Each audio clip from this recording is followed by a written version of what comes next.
ANM ನ್ಯೂಸ್ಗೆ ಸ್ವಾಗತ. ಚಿಂತಾಮಣಿಯ ಹೆಸರಾಂತ ಡೆಕ್ಕನ್ ಆಸ್ಪತ್ರೆ. ನಮ್ಮಲ್ಲಿ ಜನರಲ್ ಮೆಡಿಸಿನ್, ಸಾಮಾನ್ಯ ಶಸ್ತ್ರಚಿಕಿತ್ಸೆ, ಅಡ್ವಾನ್ಸ್ಡ್ ಲ್ಯಾಪ್ರೋಸ್ಕೋಪಿಕ್ ಶಸ್ತ್ರಚಿಕಿತ್ಸೆ, ಗ್ಯಾಸ್ಟ್ರೋಎಂಟರಾಲಜಿ, ಮೂಳೆ ಚಿಕಿತ್ಸೆ, ಪ್ರಸೂತಿ ಮತ್ತು ಸ್ತ್ರೀರೋಗ ಶಾಸ್ತ್ರ, ಮಕ್ಕಳ ಚಿಕಿತ್ಸೆ, ದಂತ ಚಿಕಿತ್ಸೆ, ಕಿವಿ, ಮೂಗು ಮತ್ತು ಗಂಟಲು, ಮೂತ್ರಶಾಸ್ತ್ರ ಚಿಕಿತ್ಸೆ, ನರವಿಜ್ಞಾನ, ನಾಳಿಯ ಮತ್ತು ಎಂಡೋವ್ಯಾಸ್ಕ್ಯುಲರ್, ನೆಫ್ರಾಲಜಿ, ಡಯಾಲಿಸಿಸ್, ಬೌಲ್ ಚಿಕಿತ್ಸೆ, ರೇಡಿಯಾಲಜಿ, ಎಂಡೋಸ್ಕೋಪಿ ಲಭ್ಯ. ಸೌಲಭ್ಯಗಳು: general ward, private ward, twin sharing ward, day care, ತುರ್ತು ward, 3 modular OT, step down ICU, ಜೊತೆಗೆ ಪ್ರಮುಖ ವಿಮಾ ಕಂಪನಿಗಳೊಂದಿಗೆ ನಗದು ರಹಿತ ಸೇವೆ ಲಭ್ಯ. ಮುಂದಿನ 8 ವರ್ಷ ಡಿಕೆಶಿನ ಅಲ್ಲಾಡಿಸಲು ಯಾರಿಂದಲೂ ಸಾಧ್ಯವಿಲ್ಲ.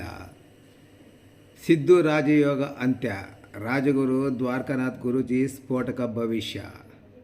ರಾಜ್ಯ ರಾಜಕಾರಣದಲ್ಲಿ ಸಿದ್ದರಾಮಯ್ಯ ಅವರ ರಾಜೀನಾಮೆ ಪ್ರಕ್ರಿಯೆ ಮುಗಿಯುತ್ತಿದ್ದಂತೆ ಮುಂದಿನ ಮುಖ್ಯಮಂತ್ರಿ ಯಾರು ಎಂಬ ಕುತೂಹಲಕ್ಕೆ ಈಗ ಭರ್ಜರಿ ತೆರೆ ಬಿದ್ದಿದೆ. ಕೆಪಿಸಿಸಿ ಅಧ್ಯಕ್ಷ ಹಾಗೂ ಡಿಸಿಎಂ ಡಿಕೆ ಶಿವಕುಮಾರ್ ಅವರ ಪರಮಾಪ್ತ ಗುರುಗಳಾದ ರಾಜಗುರು ದ್ವಾರಕಾನಾಥ್ ಗುರೂಜಿ ಅವರು ರಾಜ್ಯ ರಾಜಕೀಯದ ಭವಿಷ್ಯದ ಬಗ್ಗೆ ಅತ್ಯಂತ ಸ್ಫೋಟಕ ನುಡಿಗಳನ್ನು ಆಡಿದ್ದಾರೆ. ಹಲವು ಖಾಸಗಿ ನ್ಯೂಸ್ಗಳ ಜೊತೆ ಪ್ರತ್ಯೇಕವಾಗಿ ಮಾತನಾಡಿರುವ ಅವರು ಡಿಕೆ ಶಿವಕುಮಾರ್ ಸೋಮವಾರದ ಒಳಗೆ ಕರ್ನಾಟಕದ ನೂತನ ಮುಖ್ಯಮಂತ್ರಿಯಾಗಿ ಪದಗ್ರಹಣ ಮಾಡಲಿದ್ದಾರೆ. ಮುಂದಿನ 8 ವರ್ಷಗಳ ಕಾಲ ಅವರ ಅಧಿಕಾರವನ್ನು ಅಲ್ಲಾಡಿಸಲು ಯಾರಿಂದಲೂ ಸಾಧ್ಯವಿಲ್ಲ ಎಂದು ಭವಿಷ್ಯ ನುಡಿದಿದ್ದಾರೆ. ಶೃಂಗೇರಿಯಲ್ಲಿ ಪ್ರಾರ್ಥನೆ ಸಲ್ಲಿಸುತ್ತಿದ್ದಾಗಲೇ ಬಂತು DKShi phone call. DKShi CM ಪಟ್ಟು ಸಿಗುವುದು ತಡವಾಗುತ್ತಿದ್ದ ಹಿನ್ನೆಲೆಯಲ್ಲಿ ತಾವು ಶೃಂಗೇರಿಗೆ ತೆರಳಿದ್ದ ರಹಸ್ಯವನ್ನು ಗುರೂಜಿ ಬಿಚ್ಚಿಟ್ಟಿದ್ದಾರೆ. ಅವನಿಗೆ ಸಿಎಂ ಆಗೋದು ನ್ಯಾಯವಾಗಿ ಹೊಸ ವರ್ಷದ ಒಳಗೆ ಆಗಬೇಕಾಗಿತ್ತು, ಆದರೆ ನಿಧಾನವಾಗುತ್ತಿತ್ತು. ಅದಕ್ಕಾಗಿಯೇ ನಾನು ಅವನ ಪರವಾಗಿ ವಿಶೇಷ ಪ್ರಾರ್ಥನೆ ಸಲ್ಲಿಸಲು ಶೃಂಗೇರಿ ಶಾರದಾಂಬೆ ಸನ್ನಿಧಿಗೆ ಹೋಗಿದ್ದೆ. ನಾನು ಶೃಂಗೇರಿಯಲ್ಲಿ ದೇವರಿಗೆ ಪ್ರಾರ್ಥನೆ ಸಲ್ಲಿಸುತ್ತಿದ್ದಾಗಲೇ ಖುದ್ದು ಡಿಕೆ ಶಿವಕುಮಾರ್ ನನಗೆ ಫೋನ್ ಕಾಲ್ ಮಾಡಿ ಗುರೂಜಿ ಕೆಲಸ ಆಗಿದೆ ಎಂದು ಸಿಹಿ ಸುದ್ದಿ ನೀಡಿದ. ಸೋಮವಾರದ ಒಳಗೆ ಆತ ಮುಖ್ಯಮಂತ್ರಿಯಾಗಿ ಪ್ರಮಾಣ ವಚನ ಸ್ವೀಕರಿಸಲಿದ್ದಾನೆ ಎಂದು ಗುರೂಜಿ ಹರ್ಷ ವ್ಯಕ್ತಪಡಿಸಿದ್ದಾರೆ.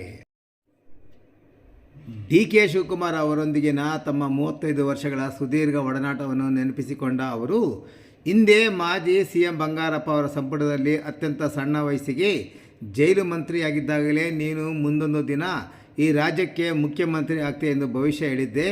ಅವನು ನಮ್ಮ ಮನೆಯ ಮಗನಿದ್ದಂತೆ ಎಂದಿದ್ದಾರೆ. ಸಿದ್ದರಾಮಯ್ಯ ರಾಜಯೋಗ ಅಂತ್ಯ. ಡಿಕೆಶಿಗೆ ಆರಂಭವಾಯಿತು ಭಾರೀ ಗುರುಬಲ. ಸಿದ್ದರಾಮಯ್ಯ ಹಾಗೂ ಡಿಕೆಶಿ ಇಬ್ಬರ ಜಾತಕದ ಗ್ರಹಗತಿಗಳ ಬಗ್ಗೆ ಜ್ಯೋತಿಷ್ಯ ವಿಶ್ಲೇಷಣೆ ನಡೆಸಿದ ದ್ವಾರಕಾನಾಥ್ ಗುರೂಜಿ ಮಹತ್ವದ ಸಂಗತಿಗಳನ್ನು ಹಂಚಿಕೊಂಡಿದ್ದಾರೆ. ಸಿದ್ದರಾಮಯ್ಯ ವೃಶ್ಚಿಕ ರಾಶಿ.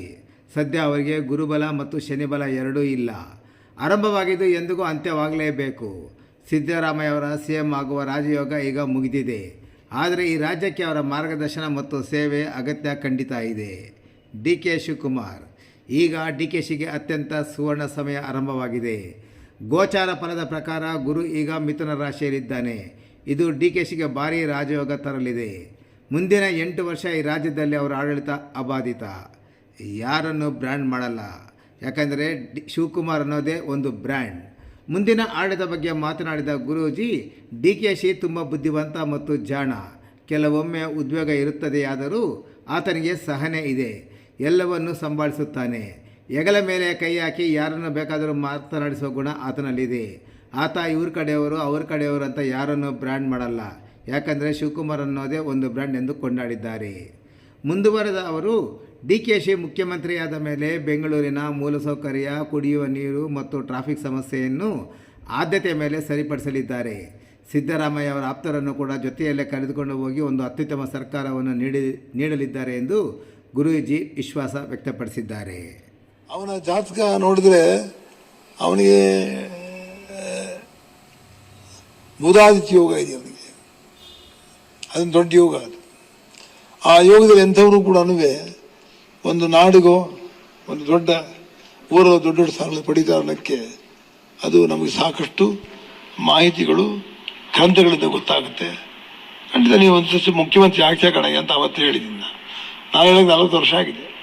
ದೀರ್ಘಕಾಲದ ಮುಖ್ಯಮಂತ್ರಿಯಾಗಿ ಖಂಡಿತವಾಗಿ ಯಶಸ್ವಿಯಾಗಿ ಈ ಸರ್ಕಾರ ನಡೆಸಿ ಅವನು ಸಂತೋಷವಾಗಿದ್ದು ಜನಕ್ಕೆ ಸಂತೋಷ ಕೊಡ್ತಾನೆ ಅಂತ